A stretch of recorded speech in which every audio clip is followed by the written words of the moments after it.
Let's talk about horse-friendly zoning. I'm going to talk about really two kinds of agricultural zones in some detail. First, what I call A1 agricultural zone, where agriculture is the preferred use. And you find an A1 agricultural zone in more rural areas. And each zone will have in the text a purpose clause. What's the purpose of this agricultural zone? And usually for an A1 zone, the purpose is the continuation of commercial agriculture. So some of the options that I've mentioned before, one would be the large minimum lot size of, say, 20 to 40 acres. And again, you tend to find these in the Midwest, Oregon, and California.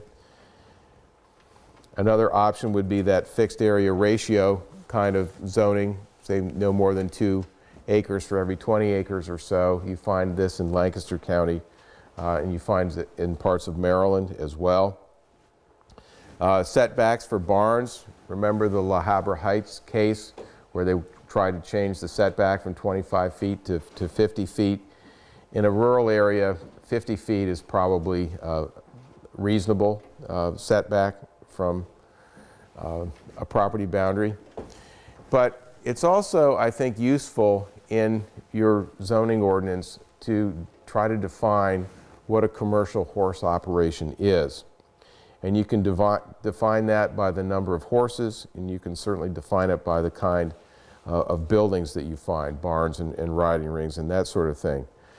There was an interesting case that I came across on the internet. The case in Ipswich was a fellow bought a property there and that had 7 stalls. And the neighbors thought, well, that's okay because this is basically a residential area.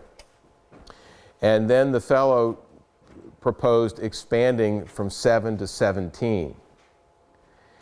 And the neighbors got upset because they said, no, you're taking it now from a residential use to a commercial use.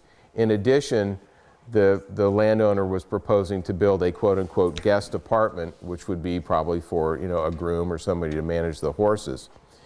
And what was interesting is there had been an approval use variance on this property way back in 1973 that said, yes, we'll let you have the horses, but it has to remain a residential property.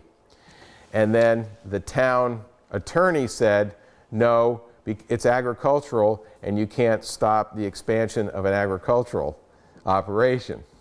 So you end up with two very different interpretations